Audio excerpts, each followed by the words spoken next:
Root of mouth use होती है, जिसकी एग्जांपल है हमारे पास पैरासिटामोल सस्पेंशन। नंबर 2 है हमारे पास एक्सटर्नली अप्लाइड सस्पेंशन, जिसमें कैलामाइन लोशन वगैरह आता है। नंबर 3 है पैरेंट्रस सस्पेंशन, जिसमें हमारे पास इंसुलिन और जिंक सस्पेंशन आता है। अब हम जो है वो सेकेंड टाइप क्लासिफिकेशन की बात करते हैं based on the proportion of solid particles.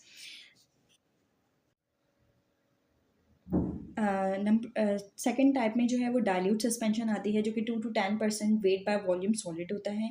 इसके एग्जांपल में cortisone acetate and prednisolone acetate suspension है, और डाइल्यूट सस्पेंशन के अलावा कंसनट्रेटेड सस्पेंशन। कंसनट्रेटेड सस्पेंशन जो है वो 50% वेट बाय वॉल्यूम होता है सॉलिड, और इसकी हमारे पास एग्जांपल है जिंक ऑक्साइड सस्पेंशन। अब हम नंबर थर्ड की बात करते हैं based on the size of particles. Based on the size of particles में हमारे पास कोर्स सस्पेंशन होती है और कोलोइडल सस्पेंशन होती है। कोर्स सस्पेंशन के अंदर जो पार्टिकल साइज होता है वो ग्रेटर देन 1 माइक्रोन होता है डायमीटर में, इसलिए इसको कोर्स सस्पेंशन कहते हैं। क्योंकि ये साइज ऑफ पार्टिकल की बात हो रही है तो इसलिए ये इसमें साइज डिस्कस किया गया है। कोलोइडल सोल्यूशन जो है वो having particle size of suspended solids of less than 1 micron, ये कोलोइडल सस्पेंशन है। टाइप है वो है electrokinetic nature of solid particles. Electrokinetic nature of solid particles, these are divided into two types of suspensions which are very common, which is flocculated suspensions and deflocculated suspensions.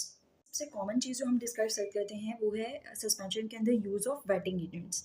जब हम use of waiting agents के बारे में बात करते हैं तो some of the insoluble solids can easily be wetted by water and will disperse freely throughout the aqueous phase. इसमें ये बताया जा रहा है कि वेटिंग एजेंट्स को जब हम यूज़ करते हैं तो जो इनसोल्यूबल सॉलिड्स होते हैं वो वेट होकर ईजिली हमारे सस्पेंशन के अंदर जो है वो शामिल हो जाते हैं। इसमें जो है सरफेस वेटिंग एजेंट्स की भी टाइप्स होती हैं, which is number 1 is surface active agent. और सरफेस एक्टिव एजेंट में हमारे पास पॉलीसॉर्बेट है और सॉर्बिटॉन ईस्टर है, जो कि इसकी। और सेकंड टाइप है हमारे पास यूज़ ऑफ वेटिंग एजेंट की हाइड्रोफिलिक कोलोइड्स, जिसके एग्जांपल में हमारे पास गेशिया और ट्रेजरकेंट आता है। And number 3 is solvent which is alcohol and glycerol. अब हम डिस्कस करते हैं फ्लॉकुलेटेड एंड डीफ्लॉकुलेटेड सस्पेंशन को। डीफ्लॉकुलेटेड सस्पेंशन में ये होता है कि जो डिस्पर्स पार्टिकल्स होते हैं वो बहुत स्लोली जो है वो रिटेन करते हैं, और जो ऊपर की लेयर होती है वो क्लाउडी रहती है सर्टेन पीरियड ऑफ टाइम तक। The slow rate of settling of particles can make a compact, और वो जो स्लो सेटलिंग ऑफ पार्टिकल्स है वो एक कॉम्पैक्ट बनाती है विच इज़ डिफिकल्ट टू रीडिस्पर्स। वो थोड़ी देर से रीडिस्पर्स होता है। इस फिनोमेनन को हम केकिंग भी कहते हैं और क्लेइंग भी कहते हैं, and it is one of serious stability problem through out overall this suspension. मतलब लाइक जो डीफ्लॉकुलेटेड सस्पेंशन है उसके अंदर केकिंग का और क्लेइंग का जो फिनोमिना होता है वो हमें ज़्यादा नज़र आता है। डीफ्लॉकुलेटेड सस्पेंशन के बाद हम बात करते हैं फ्लॉकुलेटेड सस्पेंशन की। फ्लॉकुलेटेड सस्पेंशन के अंदर है the agitation of particles will lead too much more rapid rate of sedimentation in this system. Each unit is composed of many individual particles and is therefore larger. The supernatant quickly comes clear as the larger flocks settle rapidly. Flocculated suspension के अंदर जो है वो हमारे पास supernatant और जो ऊपर वाली लेयर होती है वो जल्दी सेटल हो जाती है, और सोल्यूशन जो होता है वो सस्पेंशन जो होती है ऊपर वाली लेयर क्लियर हो जाती है जल्दी से।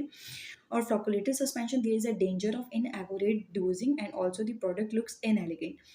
इसमें जो है एक हमारे पास इसके जो डिसएडवांटेज हमारे सामने आ रहा होता है वो ये होता है कि जो इनएक्यूरेट डोजिंग और का डेंजर हमारे पास ज़्यादा आता है, and also the product looks inelegant. Product ज़्यादा अच्छी नहीं लग रही होती। फ्लॉकुलेटेड सस्पेंशन में हम कुछ फ्लॉकुलेटिंग एजेंट्स यूज़ करते हैं, जिसमें हमारे पास इलेक्ट्रोलाइट्स होते हैं। इलेक्ट्रोलाइट्स हम यूज़ करते हैं। इलेक्ट्रोलाइट्स में हमारे पास sodium salts of acetate, phosphate and citrate की एग्जांपल आती है। अनदर वन इज़ दैट कि हम सर्फेक्टेंट्स यूज़ करते हैं। Ionic surface active agent can also cause the flocculation by neutralizing surfactants के बाद हम पॉलीमेरिक फ्लॉकुलेटिंग एजेंट्स यूज़ करते हैं। पॉलीमेरिक फ्लॉकुलेटिंग एजेंट्स में हमारे पास स्टार्च हैं, एल्जिनेट्स हैं, सेलुलोज डेरिवेटिव्स हैं, कार्बोमर्स हैं एंड सिलिकेट्स हैं। These all are the examples of